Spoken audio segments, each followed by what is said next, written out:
Mas Akbar, masih nungguin di sini dari tadi. Ini apa? Iya, jadi ini tadi tuh temenku kan lagi ikutan bisnis MLM gitu. Jadi aku ditawarin produk kesehatan, bagus deh ini. Jadi langsung beli deh akhirnya. Ini bisa buat tambah cakep. Bisa, mau coba. Tapi bukan mau jualan loh. Oh iya. Dia itu ya, temanku itu dia udah ikutan MLM udah cukup lama. Dan lumayan menguntungkan. Selama ini dia menghasilkan ya bisa dikatakan lumayan lah gitu. Tapi kan aku jadi mikir kalau mau ikutan MLM, tapi banyak juga MLM yang palsu, ya kan? Nah, gimana nih supaya kita tidak terjebak atau tidak tertipu dengan MLM yang palsu itu? Iya. Jadi gini loh, MLM kan singkatan ya, multi level marketing. Jadi yang disebut dengan MLM itu adalah suatu sistem penjualan. Jadi kalau misalnya sistem penjualan itu sebenarnya produknya bisa apapun, tapi cara menjualnya dari mulut ke mulut dengan sistem berantai gitu. Jadi dibangunlah suatu sistem penjualan tanpa dia harus melalui distributor, melalui toko yang konvensional lah. Gitu ya. Jadi MLM itu sebenarnya adalah suatu sistem untuk membantu sebuah penjualan dari sebuah produk. Gitu Gitu. Nah, memang biasanya kemudian tergantung dari produknya nih, ya kan. Nah, yang sekarang terjadi dan cukup memprihatinkan menurut aku itu adalah sekarang ini banyak sekali apa istilahnya ya, money game, skema-skema tipu-tipuan gitu, arisan-arisan berantai yang berkedok MLM. Nah, ini yang harus kemudian diantisipasi oleh masyarakat dan dilihat mana sih yang sebenarnya MLM beneran, mana yang bohong-bohongan. Caranya gimana nih supaya kalau kita mau ikut terjun di bisnis MLM, tapi mengidentifikasi mana yang beneran, mana yang cuman tipu-tipu berkedok MLM aja, nanti kan rugi kan jatuhnya kita sendiri. Jadi gini, nomor satu kan udah ada asosiasinya ya, asosiasi MLM. Jadi otomatis kalau kita mau cari adalah perusahaan-perusahaan yang biasanya dia sudah menjadi anggota dari asosiasi. Karena untuk menjadi anggota asosiasi juga tidak mudah gitu ya. Mereka harus berbisnis selama sekian tahun, ada persyaratan-persyaratannya lah gitu ya. Itu nomor satu. Terus nomor dua yang kita harus tahu adalah namanya MLM, multi level marketing, dan memarketingkan suatu produk. Berarti harus ada produknya yang dijual.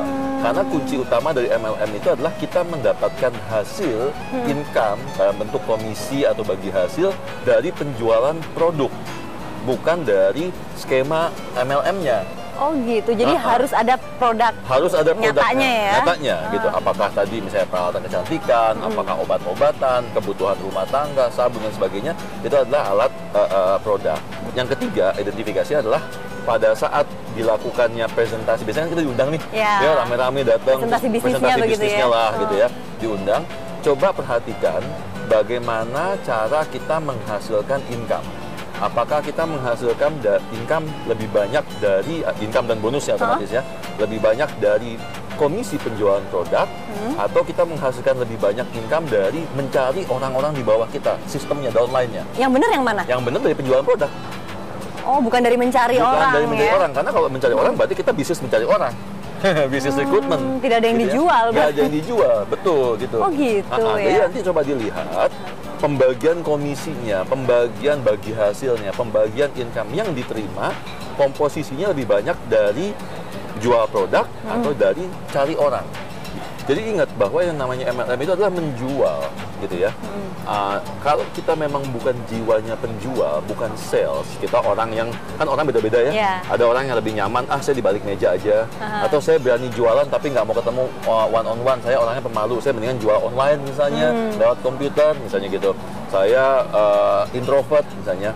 Mereka tidak cocok untuk masuk ke bisnis yang berhubungan dengan MLM. Karena MLM itu adalah proses penjualan. Jadi kita ini bertemu langsung dengan yang beli begitu ya. Kita ini marketing, datang ketemu langsung dengan calon pembeli yang juga nanti akan menjadi calon downline kita kalau memang mereka dibutuhkan. Kalaupun mereka tidak mau menjadi orang di bawah kita yang membantu menjual produk kita, mereka cukup jadi pembeli aja, konsumer aja. Gitu. Baik, terakhir nih Mas Akbar ya tipsnya. Tadi kan dikatakan kalau yang menjual produk itu harusnya kita lebih tertarik ke arah sana dari yang menjual produk. Berarti seberapa penting sih kita dalam memilih MLM ini berdasarkan pertimbangan produknya? Jadi akhirnya gini, pada akhirnya kan kita harus berkaca bahwa saya ini adalah sebenarnya sales, penjual dari suatu produk di bisnis MLM ini. Pertanyaan berikutnya adalah, apakah produk yang saya jual itu memang dibutuhkan oleh masyarakat? Nah, itu dia. Nah, jadi kalau yang ditawarkan produk yang tadi misalnya, saya orangnya nggak suka olahraga, saya nggak punya teman yang suka olahraga, tapi kemudian MLM-nya misalnya peralatan olahraga atau peralatan mancing deh, biar agak sedikit jauh gitu kan. Ini jualannya kemana gitu kan. Nah tapi kayak misalnya obat-obatan, suplemen, apalagi sekarang kan orang pengen hidup sehat dan segala macam ya. Terus kebutuhan rumah tangga, sabun segala macam yang memang dipergunakan oleh banyak orang dalam kehidupan sehari-hari. Nah itu adalah produk-produk yang menurut kita mungkin kita bisa jual ke teman-teman kita, ke lingkungan kita, karena memang produknya dibutuhkan. Jadi pembelinya bisa lebih jelas, bisa lebih luas lagi, betul. Jadi standar marketing dari suatu penjualan produk itu sama juga dipakai di MLM. Oke, baik. Makasih banyak loh Mas Akbar untuk tips-tipsnya nih. Kalau gitu nanti saya pertimbangkan dulu, saya lihat dulu nih produknya memang akan laku tidak, terus bener tidak nih terdaftar di asosiasi MLM. Thank you ya Mas Akbar.